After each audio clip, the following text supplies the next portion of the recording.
Le soleil se levait enfin. Pâle, ses rayons avaient du mal à traverser une atmosphère épaisse. Le temps était lourd, et pourtant une brise fraîche et légère venait caresser mes joues. Tout était calme, seul le crépitement du feu près de moi perturbait mes pensées. Cela faisait un moment que j'étais éveillée. L'excitation sans doute, car je savais que ce jour nouveau était spécial. Les feuilles des quelques arbustes alentour commençaient à rougir, annonçant bientôt mon 15e anniversaire sur cette terre. Ainsi, je contemplais notre territoire, cette vaste plaine paisible qui faisait face à notre abri. Grand-mère fut la première à me rejoindre. Elle avait de plus en plus de mal à dormir ces derniers temps. Cela avait commencé peu après la mort de grand-père et ça ne faisait qu'empirer depuis. Je l'entendis tousser alors qu'elle approchait. Tandis que je me levais pour aller l'embrasser, elle me sourit, mais je voyais bien qu'elle commençait à présenter les mêmes signes d'affaiblissement que tous ceux de son âge. Comme si un mal flottait dans le fond de l'air, un mal invisible qui retirait insidieusement et inéluctablement la santé et la vigueur des corps. Les autres membres de notre clan sortirent finalement de notre grotte. Nous étions une vingtaine, chasseurs, cueilleurs, pêcheurs, suivant les troupeaux et nous adaptant aux saisons. Nous vivions plutôt bien, mais les naissances étaient rares et la mortalité des nourrissons était élevée. Je demeurais ainsi l'un des plus jeunes de notre tribu, mais le seul de mon âge. À présent, j'allais quitter l'enfance pour devenir un adulte. Notre chef, un homme robuste à l'air sévère, s'avança vers moi. Tandis que je le saluais respectueusement, il posa ses mains puissantes sur mes épaules et me regarda d'un air grave. Je tressaillis, ce qui le fit ricaner. En un geste assuré, il me désigna notre chamane, qui s'était installée non loin du foyer principal. Je m'approchai d'elle, quelque peu anxieux. C'était une femme assez petite et gracile, au visage doux. Tout en me fixant de son regard intense et pénétrant, elle me fit signe de m'asseoir face à elle. Je m'exécutai alors sans tarder. Elle commença à psalmodier d'étranges incantations. Les autres adultes de notre groupe se mirent à l'accompagner au fur et à mesure dans ce chant liturgique. Un frisson parcourut mon dos. Elle avait posé à côté d'elle une pierre plate sur laquelle elle avait écrasé des pigments, de l'ocre, du charbon, mélangés à de la graisse animale fondue. Elle se mit alors à peindre de ses doigts mon visage et ma poitrine tout en continuant à chanter. La cérémonie dura un temps que je ne pus estimer, comme si ce dernier s'était suspendu. D'un coup, notre chamane s'interrompit, puis elle se leva d'un bond, me faisant sursauter. Elle retourna alors vers notre grotte d'un air décidé, aussi je lui emboîtai le pas. Armés tous deux d'une torche, nous nous enfonçâmes loin dans les ténèbres, plus loin que je ne fusse encore jamais allé. Dans ces profondeurs lugubres, je vis, stupéfait, des figures et autres formes étonnantes sur la paroi, comme animées par le mouvement des flammes qui dansaient. Notre chamane attrapa délicatement mon avant-bras et elle me raconta en murmurant. Ceci est le dernier vestige des grands ancêtres. Autrefois, il y a très très longtemps, ils vivaient par-delà les collines qui marquent le début des terres interdites. Par leur orgueil, ils ont courroucé les esprits de la nature qui abattirent leur châtiment sur eux. Beaucoup périrent, les quelques survivants durent s'exiler, et ils trouvèrent refuge ici, au fond de cette grotte. Ces peintures sont un avertissement, le seul héritage qui soit parvenu jusqu'à nous. Tu vas maintenant partir pour ta première chasse en solitaire. Les esprits te protégeront tant que tu respecteras cette mise en garde. Tu ne dois pas franchir ces collines, tu dois rester loin de ces terres maudites. Ne t'en approche sous aucun prétexte, surtout ne l'oublie pas. Je l'écoutais attentivement, tout en contemplant ces œuvres mystérieuses. D'étranges montagnes avec de drôles de fleurs qui les entouraient, dominant des silhouettes humaines et animales semblant agoniser. C'était à la fois fascinant et terrifiant. Les poils sur ma nuque se hérissèrent lorsque la jeune femme, gardienne de notre mémoire et de nos traditions, frappa dans ses mains. Elle fredonna de nouvelles incantations un bref instant, puis se dirigea de nouveau vers l'entrée de notre grotte, dont la lumière émanant de l'extérieur n'était même pas perceptible de là où nous étions. Une fois sortie, grand-mère, sous le regard de notre chef et de mes parents, me tendit une sagaie. Je la reconnus au premier coup d'œil. C'était jadis celle de grand-père. La pointe était en obsidienne, très finement taillée et particulièrement coupante. Il faut dire que grand-père était le meilleur d'entre tous pour travailler la pierre. Le manche en bois était gravé de motifs rappelant ceux que notre chamane avait peints sur mon torse et mon visage plus tôt. Je la saisis, émue, et compris en l'empoignant que dorénavant elle serait mienne. Après quelques préparatifs, je sus qu'il était temps que je me mette en route quand mère et père me serrèrent dans leurs bras. Notre chef et notre chaman entonnèrent alors un nouveau chant, suivi par tous les membres de notre tribu. Mon cœur se serra tandis que je m'éloignais, mais mon enthousiasme était plus fort. Je fis d'abord une halte au ruisseau, non loin de notre campement, pour remplir mon outre d'eau. J'avais bien pris soin, avant de partir, de m'équiper de quelques outils, d'amadou et de pyrite pour faire du feu, sans oublier quelques provisions de poissons fumés. J'étais prêt, je m'étais entraîné pour ce moment depuis plusieurs cycles lunaires. Je savais où se trouvaient les cerfs en cette saison, je n'avais qu'à isoler un individu et le traquer sans relâche pendant des heures, voire des jours. La pratique de la chasse à l'épuisement reste relativement simple si l'on est un bon pisteur, et sans me vanter, j'étais déjà très doué dans ce domaine pour mon âge. Une fois l'animal à bout de force, la mise à mort n'est qu'une formalité. Le plus difficile est de ne pas tomber sur des sangliers agressifs, ou encore sur des loups, de ne pas se faire voler sa proie par des charognards opportunistes, et surtout d'être efficace au découpage de la viande.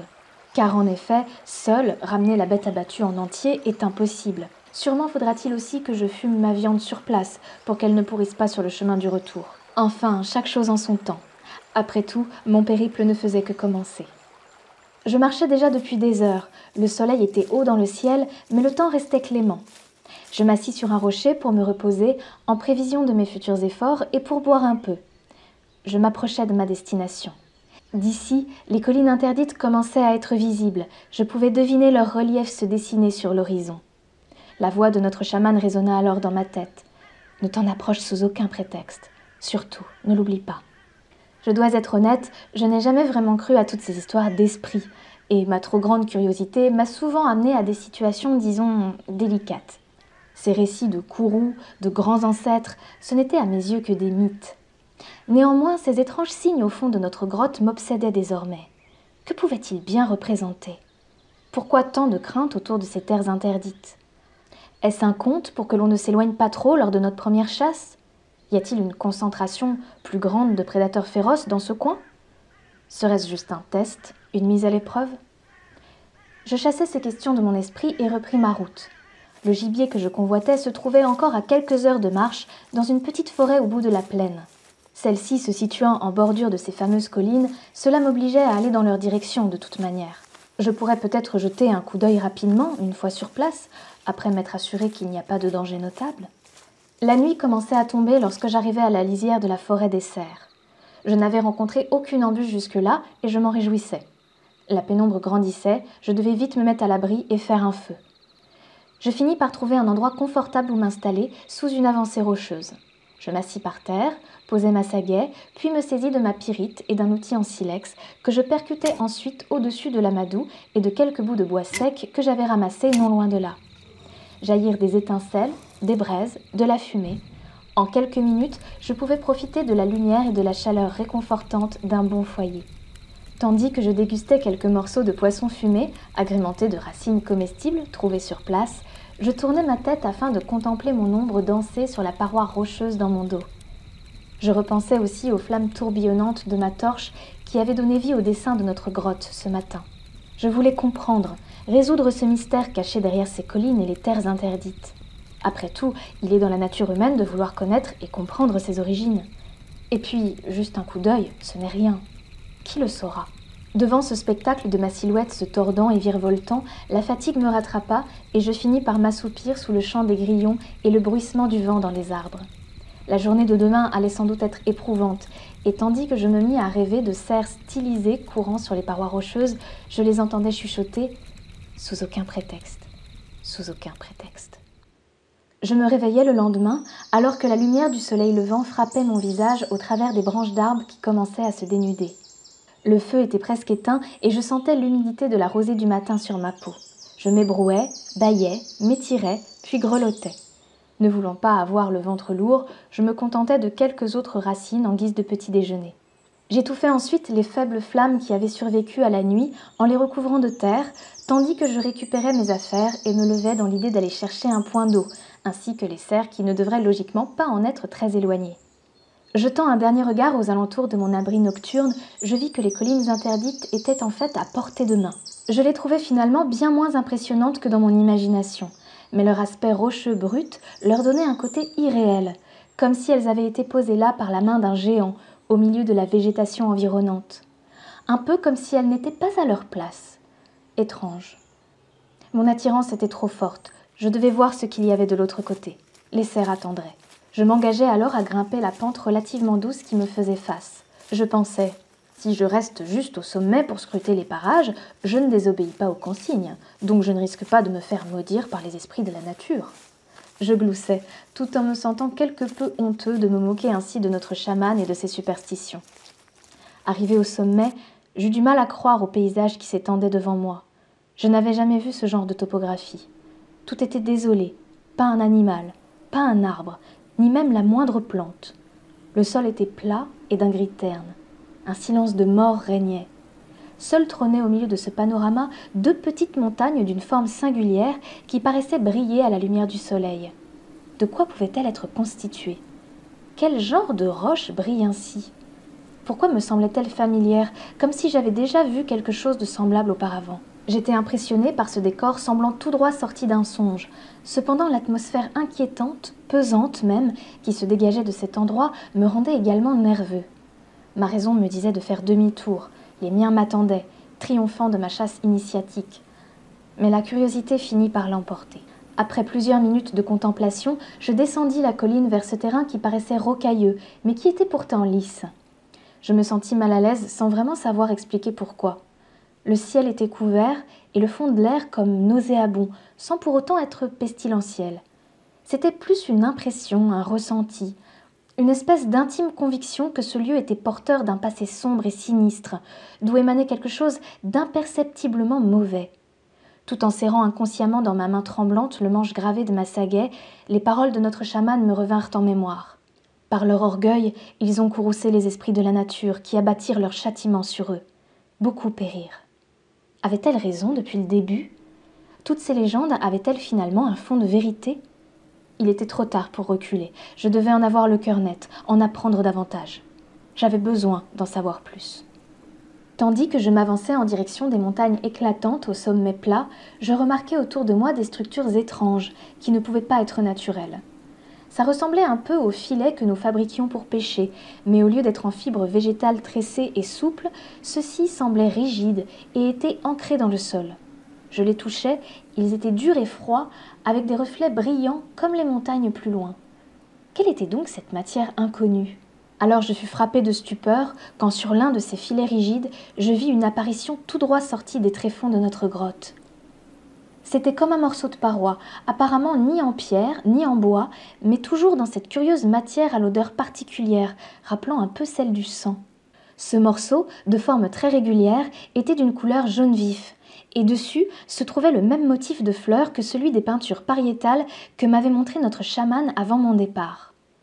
Ce même modèle très particulier de fleurs, noires, avec seulement 3 pétales. Tout devenait clair à présent. Les montagnes, les fleurs, ce n'était pas purement symbolique, c'était la représentation de ce lieu. C'était ici. J'y étais, dans ce fameux lieu qui avait semé la mort suite à la colère des esprits de la nature. Tout ceci était-il vraiment réel? Ces constructions étaient-elles l'œuvre des grands ancêtres? Le symbole de leur orgueil et cause de leur déchéance serait-il d'avoir eu l'audace de dresser ces fameuses montagnes et de rendre ces terres stériles? Ma vue se brouillait alors que je me perdais dans ces réflexions. Je commençais à avoir des vertiges et la nausée. Je me sentais faible, tandis que je me mis à suffoquer et à tousser. Je remarquai soudain que je crachais du sang. Alors que je tentais de m'échapper en vacillant de cet endroit maudit, mes jambes se dérobèrent. Dans mon élan, je chutai et lâchai ma sagaie qui tomba au sol avec un bruit sourd à mes oreilles. Désorientée, je passai mes doigts dans mes cheveux et une poignée entière me resta entre les doigts. Je ne comprenais pas, c'était comme si le mal qui emportait nos anciens s'abattait subitement sur moi, mais de façon fulgurante et brutale. Je revoyais grand-père, qui avait perdu ses cheveux et ses sourcils, puis s'était éteint une nuit, peu de temps après avoir passé son 46e printemps. Je pensais à grand-mère, qui elle aussi crachait du sang depuis plusieurs lunes, en plus de ses insomnies. Ces insomnies. Dormir, c'est ça, juste quelques instants. Fermer les yeux, dormir pour reprendre des forces et puis fuir ce cauchemar. Oublier ce mal-être et cette douleur dans mes entrailles, juste dormir, s'enfoncer dans un sommeil profond, si profond. Ne plus rien voir, ne plus rien entendre, ne plus rien penser. Sous aucun prétexte. Ne l'oublie pas.